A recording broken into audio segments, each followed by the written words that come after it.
ఈరోజు మా ఇంట్లో అన్ని సరుకులు అయిపోయాయని చెప్పేసి సరుకులు అయితే తెప్పించాను. ఒక చిన్న కుటుంబం, మిడిల్ క్లాస్ ఫ్యామిలీ, ఏదో ప్రైవేట్ జాబ్ చేసుకునే వాళ్ళ ఇంట్లో సరుకులు ఎలా ఉంటాయి ఏంటి అనేది ఇప్పుడు నేను మీతో షేర్ చేసుకుంటున్నాను. ఇవి నెల 15 రోజులు ఎలా వస్తాయి అనేది కూడా నేను మీతో షేర్ చేసుకుంటాను. సో వీడియో నచ్చితే తప్పకుండా లైక్ చేయండి, సబ్స్క్రైబ్ చేసుకోవడం అస్సలు మర్చిపోకండి. వీడియో స్కిప్ చేయకుండా చూడండి. మా అబ్బాయి చూపిస్తాడు ఏమేమి తెచ్చాడో. ఓపెన్ చేయి బుజ్జి అబ్బాయి. లేసు ఏం బాక్స్ అది? సోప్ బాక్స్ ఒకటి ఇచ్చాడండి. దేనికి ఇచ్చాడో తెలియదంట. ఫ్లోరా సోప్ బాక్స్ బాగుంది కదా. సో దీని కాస్ట్ మామూలుగా అయితే 69 రూపాయలు ఉంది. ఎందుకు ఇచ్చారు? మా వాడు కూడా కావాలని తెలియదు అంటున్నాను. Oil packet. ఓకే. తేనె. ఓకే 2000 పైన సరుకులు కొనే వాళ్ళకి ఇవి ఇస్తాడండి. ఇక్కడ షాంపూ వెయ్యి. చాక్లెట్స్. ఆల్పిన్లు ఏం చాక్లెట్లు ఎన్ని తెచ్చారు? ఓయమ్మో. బ్లూ ప్యాకెట్స్ కింద పెట్టు కనిపిస్తాయి. జీలకర్ర, ఉప్మా రవ్వ, మ్యాగీ, నూనె. ఓకే ఇది తెచ్చావుగా దాల్ పప్పు. ఓకే వాళ్ళు ఇస్తారండి. ఏమేమి ఇస్తారనేది ఇవి తర్వాత చూపిస్తాను. వాటి తీసుండు బుజ్జబ్బాయి. సాయి అశోక పాపడి అప్పడాలండి. లాలీపాప్. బిస్కెట్స్. ఎక్కువ స్నాక్సే కనిపిస్తున్నాయి ఏంద్రా మీ. ఇవ్వండి డాబర్ రెడ్ పేస్ట్. మేము చిన్నప్పటి నుంచి సంతూరేనండి వాడేది. ఇంకే సోపు వాడమన్నమాట. సంతూర్ సోపే. ఇదిగో 4 తెచ్చుకుంటాము. 4 ఆల్రెడీ మొన్న ఒకటి కొత్తది ఉంటే అది ఓపెన్ చేశాను. వెయిట్ బుజ్జబ్బాయి. కొత్తది ఉంటే ఓపెన్ చేశాను. ఈ 4 నెలల తర్వాత ఒకటి మిగులుతుంది. సో ఈరోజు డేటు మీకు ఈ వీడియో ఎప్పుడు అప్లోడ్ అవుతుందో సో తీసిన తర్వాత ఎన్ని రోజులకు అప్లోడ్ చేస్తాను నాకే తెలీదు. మ్యాగీ ప్యాకెట్లు. బాబు ఈవినింగ్ ఇంటికి వచ్చినాక స్నాక్స్ కింద అప్పుడప్పుడు మ్యాగీ అడుగుతారు కాబట్టి మ్యాగీ తెచ్చారు.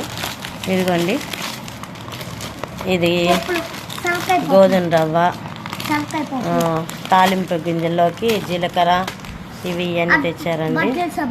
కింద పెట్టు బుజ్జబ్బాయి. 2 సోపులు స్మాలియే తెచ్చుకుంటానండి. ఎందుకంటే పెద్దవి తెచ్చుకున్నాక ఎక్కువ అరిగిపోతాయి. అందులో ఎక్కువ ఈ వర్షాకాలం కదా, మనం గబక్కన విండోస్లో పెట్టి మర్చిపోతాము. అవి కారిపోతూ ఉంటే లాస్ అవుతుంది కాబట్టి ఎప్పుడు చిన్నయే తెచ్చుకుంటాను. వాషింగ్ మిషన్లో ఎప్పుడో బెడ్షీట్లు అవి ఉన్నప్పుడే వేస్తున్నానండి. ఇప్పుడు కొంచెం హెల్త్ రికవర్ అయింది కాబట్టి నేను చేత్తోనే ఉతుక్కుంటున్నాను. ఇది సాల్ట్ అండి. సాల్ట్ ప్యాకెట్ పెట్టు. అప్పుడప్పుడు పెసర దోశలు, చారు అయితే చేసుకుంటాం. అందుకని ఇవి కూడా తెచ్చుకున్నాము. పెసలు కూడా. ధనియాలు ఏంటండి ఇంత పెద్దది తెచ్చారు? ధనియాలు ఎందుకు ఇంత పెద్దది? పొద్దాకలు ధనియాలు అనుకుని ఉంటామని తెచ్చారంట. ధనియాలు ఇంకా కందిపప్పు. ఒక్క ప్యాకెట్ సరిపోయిద్దండి మాకు. నెలలో 4 సార్లు వేస్తాను, ఎక్కువ వేయను. వీక్లీ వన్స్ అనమాట. వీక్లీ ఒక్కసారి పప్పు ఉంటుంది, ఒకసారి చారు ఉంటుంది. మేము ముగ్గురమే కాబట్టి ఒక గిత్త పోసుకుంటాం. అదే ఎక్కువ అండి. అందుకే 1 కేజీ సరిపోతుంది. విమ్ సోపులు కూడా అండి నీళ్ళల్లో వేసి ఊరికి నానబోతూ ఉంటాయి కాబట్టి 5 రూపాయలే తెచ్చుకుంటాను. గిన్నెలు కడిగాయి. సో విడిగా తెచ్చుకుంటాను ఇలా. సరుపు అండి చేత్తో ఉతుకుతాను కాబట్టి సరుపు ప్యాకెట్.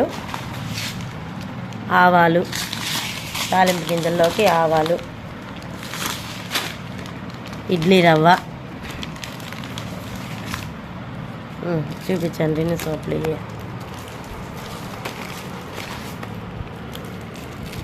సోప్స్. మినపప్పు కింద పెట్టి. మినపప్పు.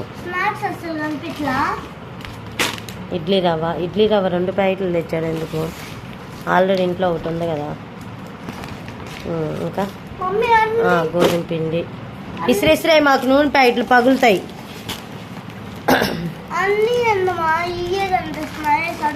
మినపప్పు. సో ఇవ్వండి మా మిడిల్ క్లాస్ ఫ్యామిలీ సరుకులు ఇంతేనండి. బిల్ చూద్దాం. బిల్ ఇటీ భుజమే, బిల్ చూపిద్దాం. సో మా బిల్ వచ్చేసి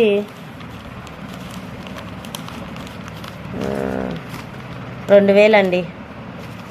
2000కి కొంటే ఈ 3 ఫ్రీగా ఇచ్చారనమాట. ఇదిగోండి, ఇది ఈ ఫ్రీగా ఇచ్చారు. ఇవండి మా మిడిల్ క్లాస్ ఫ్యామిలీ సరుకులు ఎలా ఉన్నాయి, ఏంటి, ఎంత కొన్నాము ఏంటనే అంతా చూపించాను కదండి. ఇది ఇంకా వీటిలో పల్లీలు తేలేదు చట్నీకి. సో ఎందుకు తేలేదు ఏంటో మా వారిని అడుగుతాం. సో ఇదండి స్మాల్ మినీ బ్లాగ్ అనమాట, మా స్మాల్ సరుకులు. సో వీడియో నచ్చితే తప్పకుండా లైక్ చేసి సబ్స్క్రైబ్ చేసుకుంటే థాంక్యూ ఫర్ వాచింగ్.